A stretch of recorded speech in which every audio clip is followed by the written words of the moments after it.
السلام عليكم ورحمة الله وبركاته. ازيكم يا حبايبي، عاملين ايه؟ قبل ما نبدأ اي كلام ونشوف الفيديو الجميل المذهل ده اللي انتوا نفسكم هتتفاجئوا بيه، نقول اللهم صل وسلم وبارك عليك يا حبيبي يا رسول الله. ألف صلاة عليك يا رسول الله. تعالوا بقى كده اقول لكم على حاجة حلوة قوي، واقول لكم في اخر السنة اللي خلاص هتمشي دي وهتودعنا بكل ما فيها، حلوها ومرها ووحشها وكل حاجة، عارفين كل حاجة ها كده. عايزة اقول لكم ان انا قررت ان انا ابدأ السنة الجديدة وودع كمان السنة القديمة بطاقة ايجابية جدا. ويا ريت كل الستات تعمل زيي، خصوصا الستات والرجالة برضو. يلا خلينا ناخدكم معانا، بس الستات اكتر، لان الستات دول جبل بيستحمل كل شيء. اعملوا كل اللي نفسكم فيه، اتفسحوا واخرجوا والبسوا، طلعوا الحاجات اللي في دواليبكم وانتم ما بتلبسوهاش بقالكم كتير جدا وبقالكم سنين وشهور. طلعوها، هتلاقوها شكلها بقت جميل عليكم، لانكم بقالكم كتير قوي ما شفتوهاش عليكم، وبقالكم كتير قوي ما حدش شاف اللبس الحلو عليكم. طلعي كل حاجة بتحبيها والبسيها. غيري يومك، كل يوم البسي حاجة شكل، كل يوم انزلي وتمشي، روحي في اي مكان من غير مصاريف ومن غير ما تصرفي اي حاجة لو انتي مش في مقدرتك. اعملي ابسط الاشياء اللي تسعدك، اعملي كل حاجة حلوة. العبوا مع اولادكم، مش معنى ان احنا بقينا اب وام ان احنا ما نلعبش مع اولادنا. نلعب مع اولادنا ونساعدهم ونعمل كل اللي هم عاوزينه واللي احنا كمان عاوزينه وبيبقى نفسنا فيه بس مكسوفين.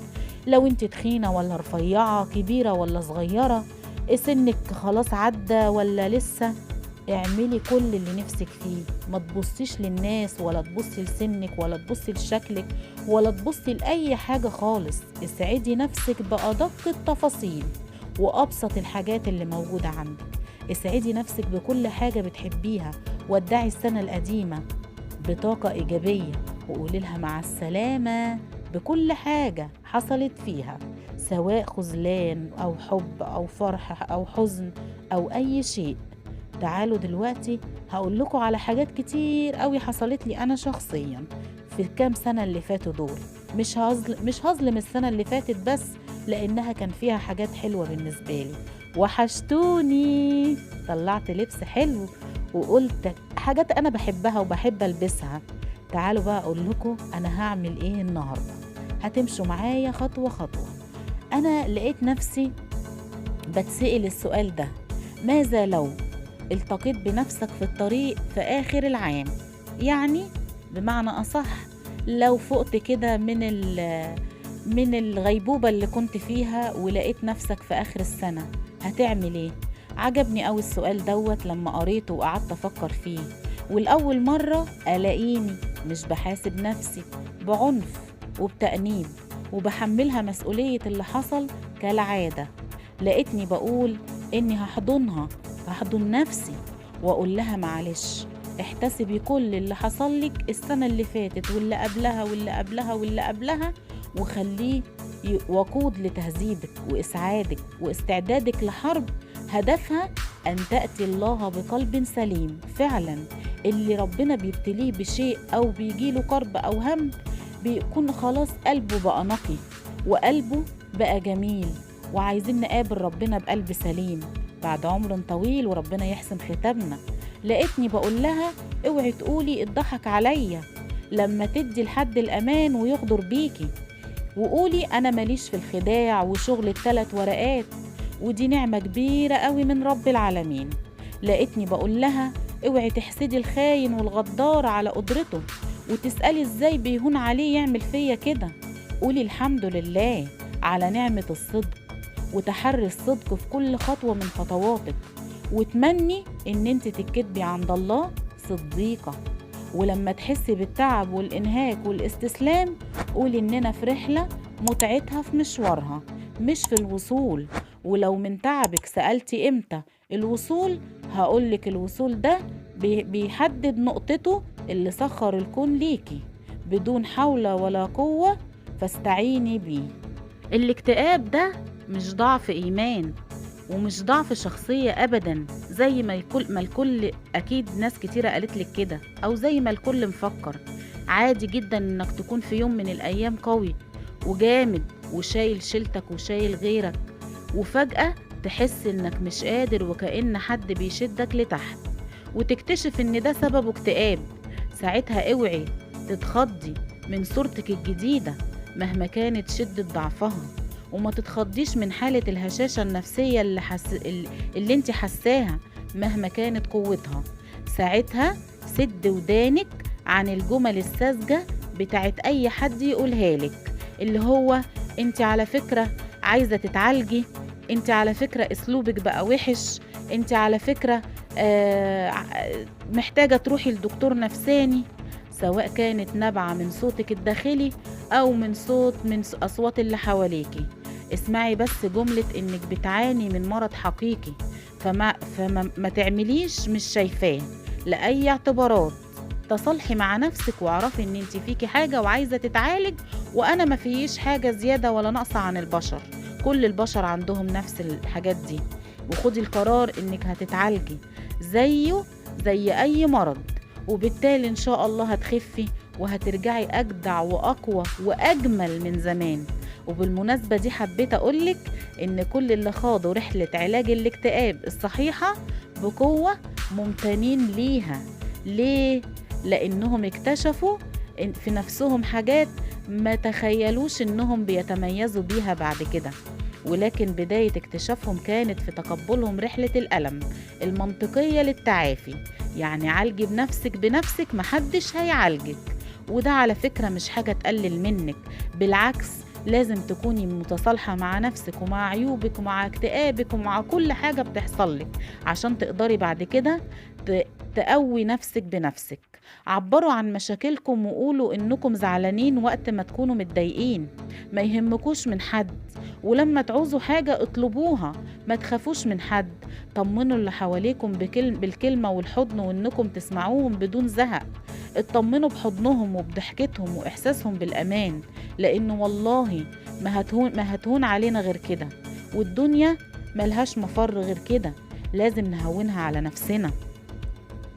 بدأت تتهز ثقتك في اختياراتك وكرهتي الناس والعالم وعايزة تبقي لوحدك، لفي وارجعي تاني للرحلة من أولها، وابدأي دوري في نفسك وعن الكنوز اللي حملتيها في رحلتك، وابدأي عيدي ترتيب ناس حواليكي شفتيهم أو دوري فيهم عن الخير اللي قبلك منهم.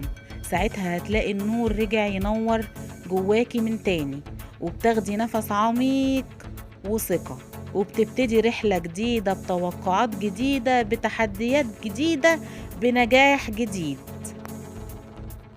صدقيني ترتيبات ربنا هتذهلك، ومهما كانت حساباتك مش هتعرفي توصلي لها بعقلك البشري. فارمي حمولك وهمك عليه كله وقولي يا رب، وهتشوفي اللي أكتر من اللي انت حلمتي بيه بكتير. ربنا قالك ومن يتق الله يجعل له مخرجا، ده شرط ووعد من رب العالمين، ويرزقه من حيث لا يحتسب، ودي المكافأة من رب العالمين. فحققي الشرط لتسعدي بالوعد وتنالي المكافأة.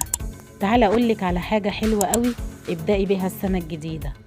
قال أحد أهل العلم لابنه: أعلم أن السكن في الدنيا يحتاج إلى فكر، والسكن في الجنة يحتاج إلى ذكر، وقد شغلنا الفكر عن الذكر، فإذا مضت عليك لحظات لم تذكر فيها الله فبادر إلى إيقاظ قلبك ولو بتسبيحة أو استغفار، فالغفلة داء وذكر الله هو الدواء، فكلما طهر القلب رق، فإذا رق راق، وإذا راق ذاق، وإذا ذاق فاق، وإذا فاق اشتاق، وإذا اشتاق اجتهد، وإذا اجتهد هبت عليه نسائم الجنة. جعلني الله وإياكم من الذاكرين والشاكرين والحامدين. اسعدوا نفسكم بكل حاجة بتحبوها، خلوا عندكم يقين وثقة بالله إن ربنا إن شاء الله هيقويكم. لكل ست قولي لنفسك أنا جميلة، مش غرور، ولا تناكة ولا ولا مثلا انت شايفة نفسك احسن من البشر. لا، فعلا كل ست فينا فيها حاجة حلوة، او حاجتين حلوين، او 3 أو 10، او كلك على بعضك حلوة. خلي عندك ثقة في نفسك ان انت مميزة. صدقوني مش هتلاقوا حد يسعدكم اكتر ما انتوا هتسعدوا نفسكم وتحسوا بالسعادة بجد. اللي بيسعدكوا ده بيكون للحظات او لفترات او لأيام، لكن السعادة الداخلية من جواكي هتكون موجودة على طول. الكلام اللي انا بقوله لكم دلوقتي ده اقسم بالله ما مكتوب في مكان ولا في اي حاجة، ده نابع من جوايا. اسعدوا نفسكم واسعدوا ولادكم، لان بجد لحظات اليأس والخذلان والتعب والاكتئاب ما بتجيبش حاجة غير بتزود عليكي العبء، بتزود عليكي كل حاجة انت عايشاها صعبة. والله والله لو طول يبقى في ايدي ان انا اسعد كل الناس اللي في حياتي ما هتأخر ابدا، وهسعدهم وهقف جنبهم وهتمنى لهم الخير، يعني لو طول اشيل عنهم شر هشيله. ربنا يسعدكم ويكبر بخاطركم، وبتمنى لكم كل سعادة وكل الخير. ما تنسونيش بقى في اللايك والشير، وكمان الاشتراك في القناة اللي مش مشترك. ويا ريت تسعدوني بانكم تكونوا متواجدين معايا على طول، وتشاركوني فرحتي على طول. زي ما ساعات بشارككم احزاني انا بشارككم افراحي. وبقول لكم ان انا من دلوقتي قررت ان انا اكون نجلاء جديدة بطاقة ايجابية. هختم السنة القديمة او السنة اللي احنا فيها دلوقتي بطاقة ايجابية، وهستعد للسنة الجديدة برضو بطاقة ايجابية. ضحكة دودو دي بتنور حياتي كلها وبتنور دنيتي. فرحتي بولادي اكتر حاجة بتسعدني، فرحتي بيهم لما بفرحهم بيسعدوني جدا جدا جدا. بكون مبسوطة قوي لما بشوفهم هم مبسوطين وانا جنبهم، حاسين بالامان وانا معاهم، مش زعلانين مش غضبانين، مش خايفين من حد ولا خايفين من الدنيا. عايزة اقول لكم ان احنا عندنا حاجات كتير قوي تفرحنا في حياتنا، ممكن تكون بسيطة بس احنا على فكرة بنكون فرحانين بيها، وبنعرف نحط دماغنا على مخدتنا وننام واحنا مطمنين ان احنا مش اذين حد ولا تعبين حد ولا ظالمين حد. دي في حد ذاتها نعمة كبيرة من رب العالمين. انا عن نفسي بحس بيها جدا الحمد لله لما بكون نايمة وانا مش جاية على حد ولا ظلم حد. ما بزعلش ابدا على فكرة لما حد يظلمني، بيصعب عليا نفسي لكن ما بزعلش. ليه؟ انا من زمان من كام سنة كده مش هكدب عليكم اتظلمت ظلم محدش في الدنيا يستحمله ابدا. اتظلمت ظلم خلاني كنت هموت من القهر، وبعد كده قعدت مع نفسي شوية وقلت هو الظلم ده هيطول يا رب العالمين؟ وكنت بسأل ربنا، كنت بقعد على سجادة الصلاة وبسجد لربنا وبركع وانا ببكي ودموعي دي نازلة كأنكم شغالين حنفية. مهما حكيت لكم على كمية الظلم اللي انا اتظلمتها مش هتصدقوا، هتحسوا ان انا بحكي لكم فيلم بيتذاع في السينما او في التلفزيون. والله زي ما بحكي لكم، وحاجة عمرها ما تيجي في خيالكم ابدا. ومع ذلك كنت بقول يا رب، بس كنت متاخرة شوية وكنت خايفة، لان كان في حد واحد بس ساندني بعد رب العالمين، هو زوجي. الله يحميه ويحفظه من كل شر ومن كل سوء، لانه لو ده كمان كان راح وكان خذلني انا ما كانش زماني هكون موجودة في الدنيا. لقيته في يوم من الايام بيفتح عليا باب الغرفة بتاعتي وانا بصلي وبسجد لربنا وببكي وصوتي طالع من كتر البكا والعياط، ومش قادرة امسك نفسي وانا ببكي وانا بصلي.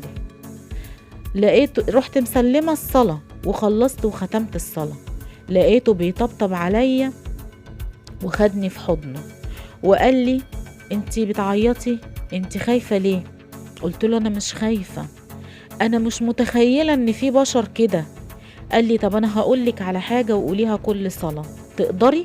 قلت له: اقدر اعمل اي حاجة اخلي ربنا يقف جنبي ويظهر كل حاجة حق ويفك الظلم عني. رحت قلت له: ويوريني في الناس اللي ظلموني دول. قلت له: انا نفسي ربنا يوريني فيهم. وطبعا اللهم لا شماتة، مش قادرة اقول لكم اللي حصل، بس مش عايزة اتكلم في الموضوع ده. قلت له: اقول ايه؟ قال لي: اسجدي لربنا، وكل صلاة بتصليها قولي: يا رب هم وروني قوتهم فيا، وريني انت يا رب قوتك فيهم. انتوا متخيلين الجملة؟ انتوا متخيلين ان انتوا بتوكلوا ربنا في كل احوالكم؟ والله ما عدى شهر او اقل من الشهر كمان الا وربنا خد لي حق تالت ومتلت، ومش قادرة اقول لكم على كمية الحق اللي رجعلي عامل ازاي. صدقوني ربنا عنده كتير، بس انتوا تفائلوا وقولوا يا رب. الفيديو بتاعنا خلص، باي باي.